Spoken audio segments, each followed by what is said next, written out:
Captain Aaron Mitchell stood in the darkness of the Defiance Bridge and watched the endless black space in front of him. 3 years had passed since Earth fell. 3 years since the Vex Collective burned cities and killed billions. Now only silence remained. The ship moved through deep space with 247 survivors living in its metal walls. The Defiant was old, its paint peeled from the hull, its weapons were outdated by galactic standards, but it still flew, it still fought. It was the last human warship in existence, and Aaron refused to let it become a tomb. Aaron was a man in his 50s with gray in his dark hair. His face showed the weight of command. Every decision he made meant life or death for the people under his authority. He did not smile much anymore. There was no reason to smile. Lieutenant Sarah entered the bridge and walked straight to Aaron. She was younger, in her 30s, with sharp eyes that missed nothing. She had been a tactical officer before the fall of Earth, and she was still the best tactical officer Aaron had ever known. "Captain, we have something," she said. Her voice was tight. "A distress signal." Aaron turned from the window. "Where?" "Sector 779. It is far, but the signal is clear. It is human technology. Captain, it is old Earth code." Aaron felt something move in his chest. The Galactic Council had declared humanity extinct. They believed no humans remained. They were supposed to be wrong. Someone was supposed to have survived, but no one ever did. "Can you trace it?" Aaron asked. "Already working on it. The signal is coming from a colony, a settlement. There are people alive down there." Aaron closed his eyes. 3 years of running, of hiding, of moving from empty space to empty space. 3 years of watching the Defiance crew get smaller as sickness and age took them. Now, suddenly, there was a reason to move again. There was a reason to risk everything. "How long to reach that sector?" he asked. "At full burn, 5 days. Maybe 6 if we want to stay undetected." Aaron nodded. The Defiant had good engines, but they were not fast. The ship had been built for strength, not speed. It was a military vessel designed to hold a line and protect others. It was perfect for what Aaron needed to do. "Plot the course," Aaron said. "But keep us dark, no active sensors, no transmissions, we move quiet." Sarah nodded and moved to her station. Aaron heard her giving orders to the navigation team. The bridge of the Defiant came alive with quiet efficiency. These were the last humans left in the military. They knew their jobs because they had done nothing else for 3 years but survive. Dr. James Oliver appeared on the bridge as Sarah was finishing her orders. James was an older man with kind eyes and careful hands. He had been a surgeon before the fall. Now he was the only doctor serving 247 people. "I heard we are moving," James said. "Is it good news?" "There is a colony," Aaron said simply. "Humans, Sarah found them." James's face changed. His eyes grew bright. "How many?" "We do not know yet. We need to reach them first." Engineer Lisa Park came to the bridge next. She was younger than James, but older than Sarah. She had kept the Defiant running for 3 years with parts that should not have worked and engines that had no right to be functional. She was small and quiet, but every person on the ship knew that Lisa Park was the reason they lived. "Captain, the engines are good," she said without being asked. She always knew when the ship would be pushed. "We can burn hard for 6 days. After that, we will need repairs. Real repairs, not the patches I have been making." "We will have 6 days," Aaron said. "That is all we need." The Defiant began to move. The ship's massive engines roared to life. The old warship had been drifting in quiet darkness, but now it had purpose again. It had direction. It had somewhere to go. Aaron moved through the ship after leaving the bridge. He walked through corridors that smelled of metal and recycled air. He saw crew members working at stations, checking systems, preparing for the journey ahead. The Defiant was not a large ship. Everyone saw him. Everyone knew their captain walked among them. He reached the observation deck and stood in front of a wide window. The stars moved slowly past as the ship accelerated. Somewhere ahead in the darkness, humans were waiting. They did not know the Defiant was coming. They did not know they were no longer alone in their fight to survive. Aaron thought about the cost of the journey. There would be risk. The space around that colony would not be empty. If they knew about a human settlement, they would want to destroy it. The Council had made the extinction of humanity their priority. They had declared it was necessary for the peace of the galaxy. The Defiant had survived 3 years by running. It had never fought in a real battle. It had been damaged, yes. It had been hunted, yes. but it had never stood and fought against a full enemy force. Aaron was not sure what would happen if it had to. But he knew what he had to do. A colony of humans needed protection. If the Defiant did not go to them, they would die. There was no choice in this. There was only duty. Sarah found him at the observation window hours later. "We are on course," she said. "We should arrive in 6 days. Captain, the signal is definitely human. I have confirmed the code patterns. Whoever is down there has old Earth technology. They have been surviving for years." "Good work," Aaron said. "Get some rest, Sarah. We will need you sharp." "And if they are waiting?" Sarah asked. It was not a soft question. Sarah did not ask soft questions. "What if they know about this colony?" "Then we fight," Aaron said simply. "We have run for 3 years, Sarah. We have been careful, we have hidden, but we cannot hide from this. If we run now, we abandon humans who survived the fall like we did. We abandon people who believed someone would come for them. I will not do that." Sarah looked at him for a long moment. Then she nodded once. New Haven burned. The colony sat on a rocky world far from any trade route. The buildings were simple structures made from local stone and metal from crashed ships. These people had built their colony from nothing, from the wreckage of their escape from a dying Earth. Now that colony was under attack. Governor Daniel Wright stood on the roof of the main settlement building and watched the enemy ship circle above. There were 3 of them, sleek and deadly. The ships moved like predators. They dropped fire on the colony's defenses and buildings crumbled. The few guns the settlement possessed fired back, but the bullets were small and slow compared to the alien weapons. Daniel was an older man, maybe 60 years old. He had led New Haven for 2 years, since the first survivors arrived after Earth's fall. He had made sure the colony survived through careful management and hard work, but he could not defend it against the... No one could defend anything against the... The settlement had 1,600 people. Children had been born here. Families had found each other again after being scattered by war. Now all of that would be destroyed. Daniel watched another building explode in fire. He could hear people screaming below. He did not think anyone was coming to save them. The galaxy belonged to the Council now. Humanity was gone. Earth was dust. The survivors of New Haven were simply the last to die. Then the scanner operator from the control room came running up to him. The young man's name was, and he was shaking with fear and excitement. "Governor, something is entering the system. A ship, a big ship. It is coming fast." Daniel turned from the window. "No, sir, no, it is not. I do not recognize the signature, but the weapons are old, very old. Captain, I think it is human." The words did not make sense at first. Daniel stared at the young man, waiting for him to say something that was true. Then he ran for the control room. He needed to see this himself. The control room was small and crowded. 6 people worked at stations that flickered with old monitors. In the center of the room, the main screen showed the space above the colony. The ships were still there, still firing. But now there was something else. A gray ship, massive and moving through space with purpose. The human ship fired. They did not expect the attack. Their commander, unnamed, had been destroying an easy target. There was no military force on this world. There was no resistance. So when the old human warship appeared and fired, was not prepared. One of the ships exploded. The explosion lit up the sky above New Haven. People in the settlement stopped fleeing and looked up. For the first time in 3 years, they saw something that was not they saw a human weapon defending them. The second ship tried to run. The human warship was faster than it looked. The old ship's weapons spoke again, and the second vessel was crippled. It fell toward the planet's surface, trailing smoke and fire. The third ship jumped to hyperspace and ran. The commander of the human warship did not chase it. The threat to the colony was over. The attack had lasted maybe 2 minutes. 2 ships destroyed. 1 escaped. In the control room was crying. Other people were shouting. Daniel stood in silence and watched the human warship take a position above the colony. A message came through on the old communication system. It was crackling and unclear, but the words were in English. "This is Captain Aaron Mitchell of the USAC Defiant.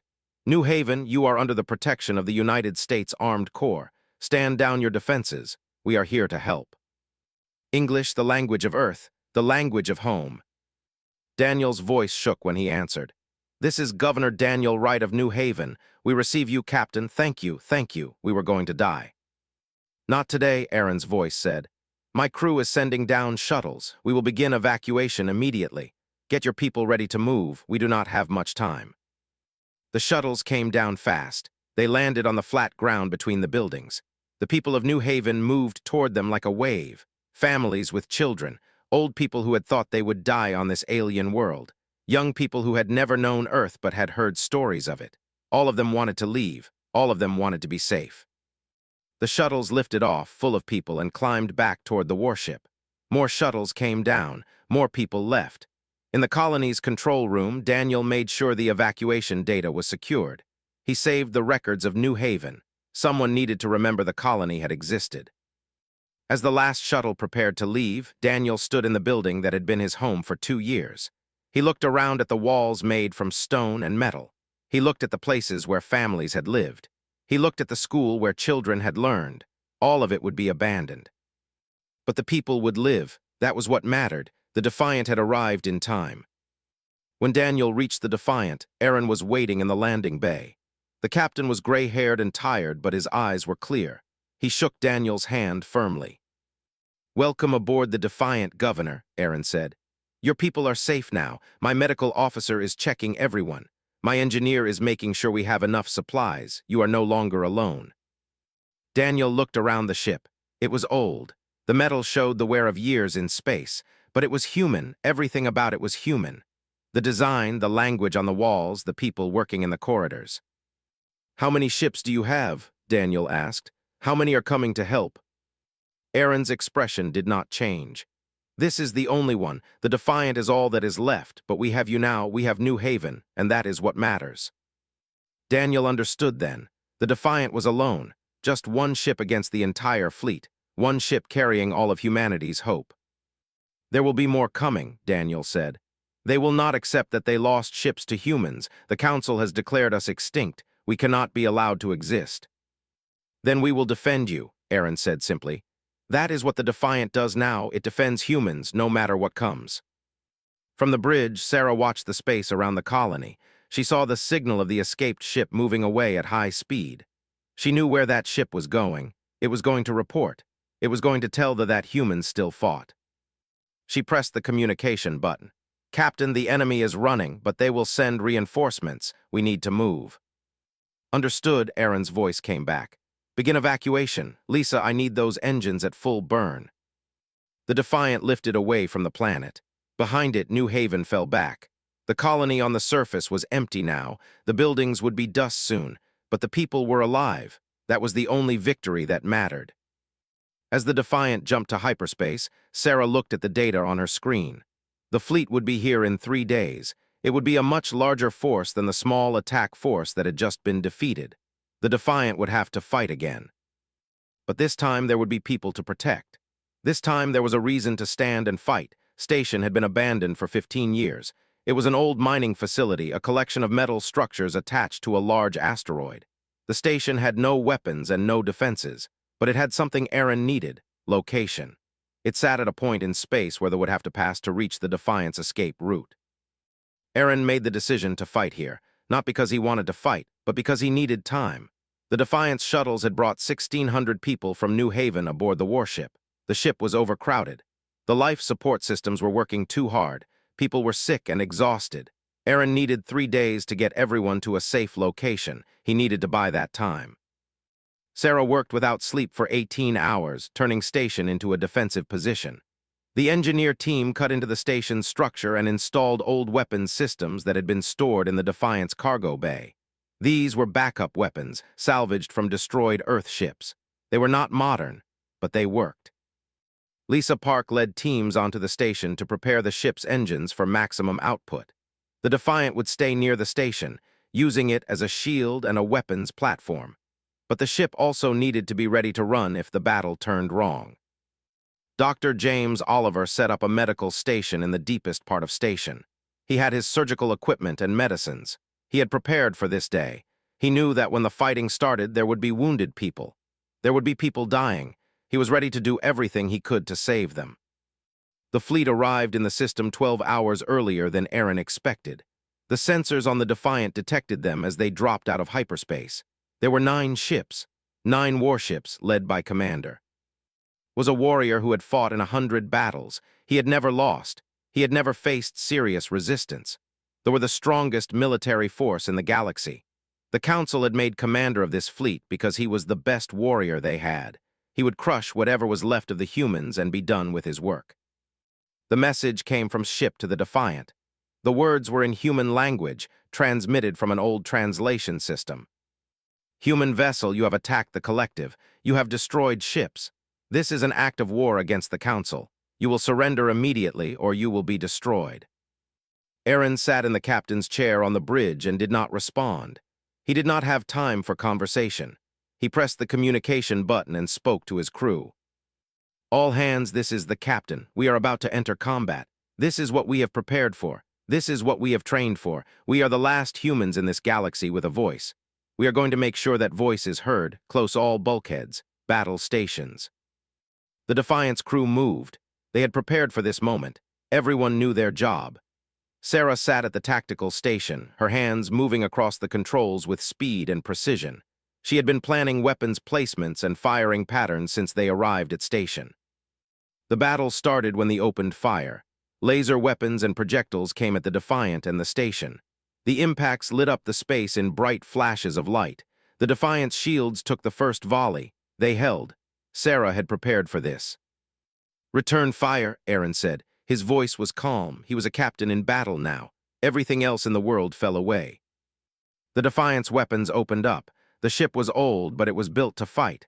The weapons hit one of the ships, damaged its shield. The alien ship twisted in space to escape the next volley. From station, the hidden weapons opened fire. They did not expect the attack from multiple directions.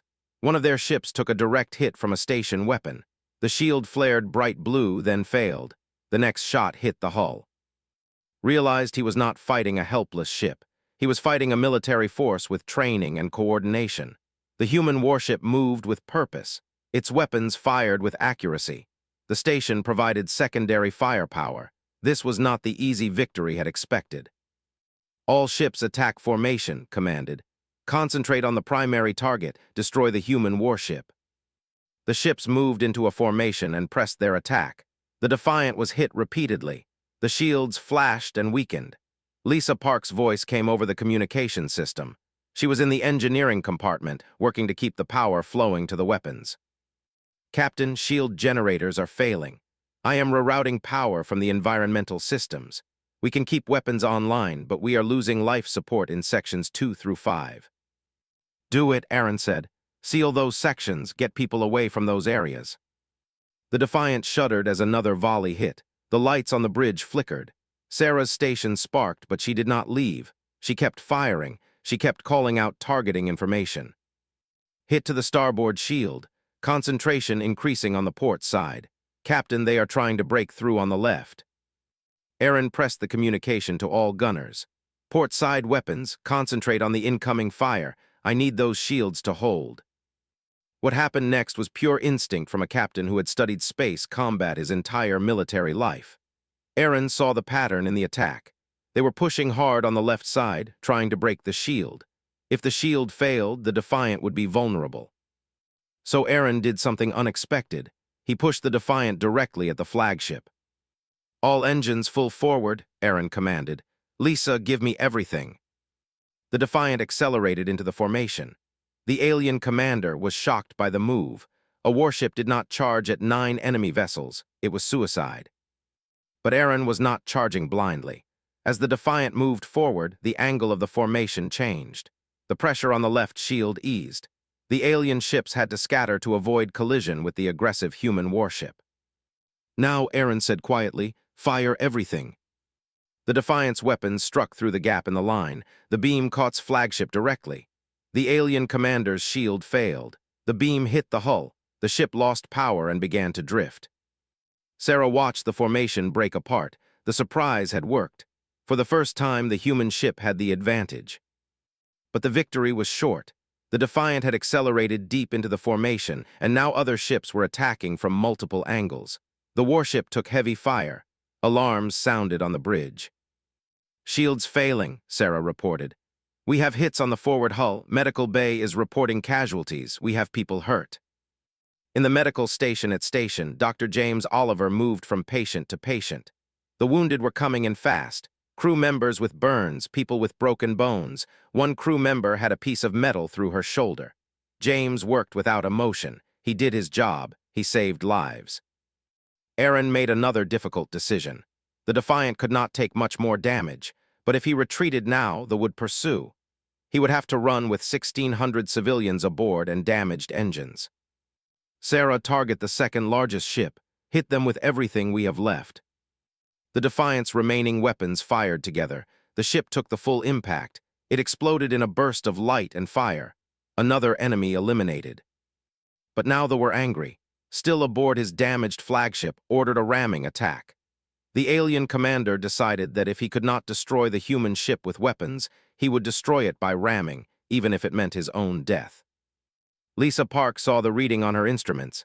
The flagship was on a collision course. At this speed, the impact would destroy both ships. "Captain," she said, and her voice was hard and clear. "They are coming straight at us. Impact in 30 seconds. Aaron understood what was happening, had decided that one human ship was worth his own life and the lives of his crew. This was the mentality of an opponent who had never truly lost before, would rather die than admit defeat. Aaron made a choice. All engines reverse, full power, break away. Lisa Park pushed the Defiant's engines beyond what they were built to do. The ship twisted in space. The Defiant began to move away from the incoming collision course, but it was close, very close.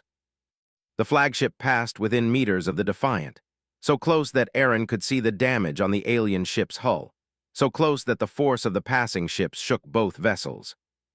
Then it was over. The flagship continued its trajectory and crashed into station. The impact was massive. The station exploded into fragments, but the explosion bought the Defiant something valuable: time and space.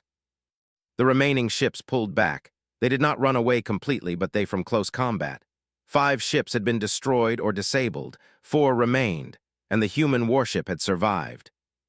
"Damage report," Aaron said. "Shields are offline," Sarah reported. "Hull breaches in 4 sections. We have lost 30 crew members. Another 60 are wounded. Station is destroyed. Sir, we cannot fight anymore. We have to run." Aaron nodded. He had bought the time he needed. The evacuation shuttles were already moving the colonists to safe storage. In a few hours, everyone would be secure. "Lay in a course for the jump gate," Aaron said. "Lisa, get those engines moving. We are leaving." The Defiant turned away from the remaining ships. The warship was broken, and the news spread through the galaxy like fire. They had lost 5 ships to a single human warship. The creatures that were supposed to be extinct had fought back. The creatures that the Council had declared would be erased from history were still alive. The Galactic Council met in emergency session on the capital world of. High Coordinator sat at the head of the Great Table. Around him sat representatives from every major species in the Council. All of them ruled together under the authority of the Council. All of them had accepted the destruction of humanity as necessary for peace. Now one human ship had changed everything. "This is unacceptable," said. His voice was cold and hard. "Commander failed in his mission. He allowed a handful of human survivors to defeat him. This weakness cannot be tolerated." "The humans have military capability we did not account for," said Coordinator Those. "Their warship is old, but it is effective. They have tactical knowledge and discipline. This is more dangerous than we believed." "Then we will send more ships," said. "We will send a fleet large enough to ensure complete destruction. Humanity will be extinct by the end of this month. Is that understood?" The Council members nodded in agreement, but not all of them were truly satisfied with this decision. In the back of the chamber, Merchant Captain watched and waited. The controlled trade across the galaxy. They saw opportunities where others saw only problems. They were not hostile to humans. They had never supported the extinction order, but they had been outvoted by the military strength. Now, with humans proving they could fight, the balance of power might be changing. Contacted his allies in secret. The merchants heard the news. So did several smaller species that had always questioned the Council's authority. If humanity could stand against then perhaps they could be challenged on other matters as well. But first, they had to make contact with the humans. On the Defiant, Aaron was dealing with a different kind of crisis. Governor Daniel Wright came to the bridge with a request that made Aaron stop and think carefully. "Captain, I need to broadcast a message," Daniel said. I need to reach every human settlement in the galaxy. I need to tell them that we have survived. I need to tell them that they are not alone. Aaron understood what Daniel was asking. A broadcast would reveal the Defiant's location. It would tell them exactly where the ship was. It would make them a target for the entire galactic fleet. If we transmit, they will find us, Aaron said. They will know where to look. They will send an even larger force. I know, Daniel said. But Captain, there are human settlements across this galaxy. There are people in hiding just like New Haven was hiding. They believe we are all dead. They have given up hope. If they know that the Defiant exists, if they know that humans can still fight, everything changes. Sarah spoke from her station. The governor is right, sir. We have been running for 3 years. We have been hiding. But hiding does not make us safe. It just makes us slow. If humans across the galaxy know we exist, they can no longer claim we are extinct. They can no longer pretend we do not matter.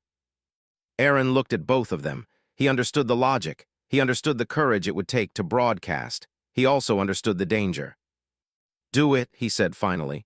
Prepare the broadcast. We will reach out to every human in the galaxy. They deserve to know they have not been abandoned. Daniel Wright prepared the message himself. He spoke to the camera with a strength in his voice that Aaron had not heard before. This is Governor Daniel Wright speaking from the human settlement of New Haven. For 3 years we have hidden. For 3 years we have believed that humanity was gone. Today I tell you that we have been wrong. Humanity still lives. The Defiant, a human warship, has found us. The Defiant has protected us. And the Defiant has proven that humans can still fight. Wherever you are, whoever you are, know that you are no longer alone. Know that there is still a human voice in the darkness. Know that we will survive. Know that we will resist. The Defiant is coming. For all humans who have hidden in the shadows, the time of hiding is over. The message transmitted across the galaxy. It moved through the communication networks. It reached hidden stations and secret colonies. For the first time since Earth fell, humans learned that they still had a hope. They still had a weapon. They still had a future. The response was immediate and powerful. Settlements that had been silent for years sent messages back to the Defiant. Messages of hope. Messages of thanks. Messages of people who wanted to fight. But the response was also immediate. High Coordinator ordered a fleet assembled, 30 ships. The largest military force the Council had ever sent against a single target. The order was clear: find the Defiant and destroy it completely. Aaron called his command staff to the bridge. Sarah, James, Lisa, and Daniel stood around his captain's chair. We have done what we came to do, Aaron said. We have reached New Haven. We have shown humanity that we can still fight. We have broadcast a message that will inspire humans across the galaxy. Now we have to prepare for what comes next. They will send everything they have, Sarah said. It was not a question. Yes, Aaron agreed. They cannot tolerate a human warship. They cannot tolerate hope in their galaxy. They will send a fleet to destroy us. Then we run, Lisa Park said. We fix the Defiant and we run, we survive. That is what we do. No, Aaron said. He looked at each person in turn. We do not run this time. We have run for 3 years. We have hidden, but we cannot hide forever. And if we run now, we will be running for the rest of our lives. They will always know where we are. They will always be hunting. We will never be safe. What are you saying? James Oliver asked quietly. I am saying that we have reached the point where we have to make a choice, Aaron said. We can continue to run and hope we survive long enough to reach the far edges of the galaxy, or we can make a stand. We can show the galaxy that humanity will not be broken. We can show them that there is more to resistance than survival. We can show them that humans have courage. Sarah's hand moved to her weapon. She was ready. She had always been ready for this moment. What kind of stand? She asked. We prepare for the final battle, Aaron said. We gather as many humans as we can. We prepare the Defiant for what is coming. And when the fleet arrives, we show them what humanity is made of. Daniel Wright looked shaken. That is suicide, Captain. You are talking about fighting 30 ships with one warship. Yes, Aaron said. That is exactly what I am talking about, but we will not fight alone. We will have the hope of every human in this galaxy with us. We will have the knowledge that our struggle matters. That is enough. Lisa Park spoke next. Then we need to repair the Defiant. We need to make this ship as strong as it can be. We need to prepare her for the hardest battle she will ever fight. Do it, Aaron said. Repair the ship, prepare the weapons, organize our defenses. The will come, and the Defiant will be waiting. In the days that followed, the crew of the Defiant worked without rest. Lisa Park led teams to repair the sensors on the Defiant detected the fleet before it dropped out of hyperspace. 30 ships. It was the largest military force the Council had ever assembled. It was a fleet built to destroy one warship and erase the last hope of an entire species. Aaron stood on the bridge and watched the data stream. The enemy ships appeared in formation on the monitors. They surrounded the Defiant completely. There was no escape route. There was no way to run. The humans had made their choice, and now they would face the consequence. "Sarah, how long can we hold?" Aaron asked. "Against 30 ships." Sarah looked at the screen and did not lie. 10 minutes, maybe 15 if they make mistakes. We will not win this battle, sir. We will not survive." "I know," Aaron said. "That is not why we are here. We are here to do something that matters. We are here to show them that we do not break. We are here to ensure that every human in this galaxy knows we tried. Prepare the weapons. Prepare the final broadcast. Today, the Defiant speaks one last time." The crew moved with calm purpose. There was no panic. These were professionals facing the end of their lives. They had known this moment would come. They had accepted it. Lisa Park was in the engineering compartment, running her hands over the systems she had kept alive for so long. The Defiant was old, but she had given it everything. Now she would give it one more final push. "I am ready," she said when Aaron asked. "The engines will give you everything they have. This ship can fly faster and hit harder than any 30 vessels have ever faced. We will show them what we are made of." Dr. James Oliver prepared the medical bay one final time. He had enough medicine and supplies to treat the wounded. But he knew there would be more wounded than he could treat. He accepted that reality. He would do his job until he could no longer do it. Sarah took her place at tactical. Her hands moved across the controls with precision. She had run these simulations 1,000 times. She knew every maneuver, every pattern. This final battle would be beautiful in its own way. It would be the last dance of the Defiant. Governor Daniel Wright stood beside Aaron on the bridge. The old man had tears in his eyes, but his voice was steady. "We will die here," Daniel said. It was not a question. "Yes," Aaron replied. "But we will die as humans. We will die fighting. That is more than the Council expected us to do." The fleet opened fire. The Defiant's shields flared bright blue under the initial volley. The ship shook. Alarms sounded, but the shields held. Sarah had configured them perfectly to distribute the incoming fire. "Return fire," Aaron commanded, and the Defiant roared back with weapons. What happened next was not a military battle in the traditional sense. It was a work of art. Sarah orchestrated the Defiant's weapons with the precision of a musician playing a symphony. Every shot was calculated. Every burst of energy was placed exactly where it needed to be. The Defiant could not win, but it could inflict terrible damage. One ship exploded. Another was crippled. The alien vessels tried to concentrate their fire on the human warship, but Sarah's maneuvers made them hit each other as often as they hit the Defiant. Lisa Park pushed the engines beyond their rated capacity. She would destroy the engines, and she knew it. But this was the moment for which she had been born. The Defiant moved like it was made of smoke and shadow. It was everywhere and nowhere. It was impossible to predict. The shields failed after 4 minutes. The Defiant took direct hits. The hull began to breach. Compartments lost pressure. In those sections, crew members died, but the rest of the ship fought on.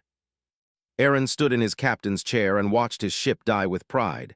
The Defiant had been built to fight. The Defiant was fighting. 3 more ships were destroyed before the Defiant's weapons began to fail. The ship was falling apart. Fires burned in the corridors. Systems failed one by one, but still it fought. Sarah's voice came over the communication.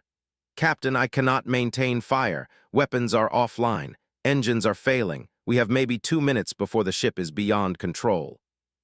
"Then we use those 2 minutes," Aaron said. He pressed the communication to all crew members. "Attention all hands, this is the captain. We have given everything. We have shown the galaxy what humanity is capable of. Now I am going to broadcast one final message. All crew members who are able, I want you to listen. I want you to remember why we did this. I want you to know that your sacrifice will echo across the stars." Aaron activated the broadcast system. His face appeared on screens across the galaxy. Every human settlement, every merchant, every council representative saw the captain of the last human warship. "I am Captain Aaron Mitchell of the United States Armed Corps warship Defiant. I am broadcasting this message as my ship is destroyed. I am broadcasting so that every human in this galaxy knows the truth. Humanity has not been broken. Humanity has not been erased. Humanity still stands. We stand in the face of overwhelming odds. We stand in the face of death, and we will not yield. The fired again. The hit was massive. The Defiance bridge shook violently. Aaron continued to speak. I am speaking to the humans hiding in the shadows across this galaxy. I am speaking to the colonists and the survivors and the families who believed they were alone. You are not alone. You have never been alone. You have the Defiant. You have the knowledge that we can fight. You have the truth that the Council has tried to hide. You have hope. That is more powerful than any weapon. Another hit. The lights on the bridge flickered and died. Emergency power took over. The world became red light and darkness. I am speaking to the alien species that have accepted the Council's rule. I am speaking to you. Look at what humanity does. Look at how we fight. Look at how we sacrifice. They are not invincible. They can be challenged. The Council is not the final word on power in this galaxy. Change is coming. The Defiant is proof of that change. The bridge was filling with smoke. Alarms screamed. The ship was dying around Aaron, but he continued to speak. My crew includes Sarah, a tactical officer without equal. It includes Lisa Park, an engineer who kept this ship alive through impossible circumstances. It includes James Oliver, a doctor who never abandoned his duty to heal. It includes Governor Daniel Wright, who led survivors with courage and hope. And it includes every single person aboard this warship who chose to fight instead of run. They will be remembered. They will be honored. Humanity will remember them. Another explosion. The ship tilted, but Aaron stayed in his chair. The Defiant was old when the war began. It was supposed to be retired. No one thought it would still be flying 3 years later. No one thought it would fight a fleet of 30 ships. But it did. Because humanity is made of people who do what needs to be done, even when the odds are impossible, even when death is certain. We do it anyway because that is what we are. In the medical bay, Dr. James Oliver worked until a wall fell and buried him. He died with his hands on a wounded crew member, trying to save a life until the very end. In the engineering compartment, Lisa Park died standing at her station, her hands still reaching for the controls that would give the Defiant just a little more power. Sarah was at tactical when the final hit came. The station exploded. She died in flash of light, still orchestrating the Defiant's defense. Aaron sat in his captain's chair and finished his message. To thee and the Council I say this. You have won this battle, you have destroyed the Defiant, but you have lost something far more important. You have shown every species in this galaxy that you are not invincible. You have proven that a single ship of humans can fight 30 of your vessels. You have proven that humanity will not break, that knowledge will spread. It will inspire. It will change everything. We are the last human warship, but we will not be the last human force you face. This is only the beginning. The Defiant's hull began to break apart. The ship that had flown through deep space for 3 years, that had rescued New Haven, that had fought thee and survived, was finally destroyed. But the message continued to transmit. Even as the ship broke into pieces, the signal continued. The words of Captain Aaron Mitchell continued to move through the galaxy, spreading the truth about humanity. The Defiant was gone, but humanity was not. Across the galaxy, the message reached human settlements hidden in the darkness. It reached merchant ships and refugees and people who had given up hope. And in each place, humans understood that they were no longer alone. They understood that their species had proven it could fight. They understood that the Council was not invincible. The collective saw the message and realized that the balance of power had shifted. The merchants saw the Defiant sacrifice and understood that change was possible. Other species that had questioned the Council's authority saw proof that resistance was not futile. Within a month, the first human resistance cells began to form. Within 3 months, the first open challenge to Council authority came from species that had been inspired by the Defiant sacrifice. Within a year, this absolute rule began to crack. The destruction of the Defiant became a symbol across the galaxy. It became the moment when everything changed. It became the proof that one ship crewed by 247 humans could stand against an empire and win something more valuable than any military victory. The last human warship was gone, but its legacy would live forever. In the darkness of space where the Defiant had died, pieces of the ship continued to float. On the hull of one fragment, the name was still visible, Defiant, the name of a ship, the name of hope. the name that humans whispered when they wanted to find courage, the name that would echo across the stars for generations to come. Humanity had survived. Humanity had fought. Humanity had won something more important than any battle. Humanity had won the future. P's damaged systems. Sarah planned attack patterns and defensive strategies. James Oliver trained medical teams for the casualties that would come. And Aaron Mitchell prepared himself to become something more than a captain. He prepared himself to become a symbol. He prepared to show the galaxy what humanity was capable of. The last human warship was no longer running. It was taking its stand. But it was still flying, and it had proven that humans could fight. As the Defiant jumped to hyperspace, the last ship did not follow. The battle was over. The humans had survived. That was all that mattered now. In the medical bay, Dr. James Oliver looked at the faces of the wounded. 20 of them would not make it through the night. 10 more would recover only partially, but the rest would live, and the civilians from New Haven would live. That was the victory. Aaron stood in his captain's quarters and looked at the data from the battle. The Defiant had taken heavy damage. The ship would need weeks of repairs, but the enemy had been stopped. The humans had stood and fought. From the darkness, the last human warship moved forward, alone but not defeated. Sarah began to prepare her weapons. The Defiant was no longer running. It was time for the last human warship to make its stand. "The crew will follow you," she said. "We knew this day would come. We knew that eventually we would have to make a stand. I think we are ready." Aaron watched the stars continue to move past the window. The Defiant cut through the darkness, carrying its burden of hope and fear. Somewhere ahead, humans waited, and this time they would not wait alone. The old warship moved into the black, and the last light of humanity continued to burn.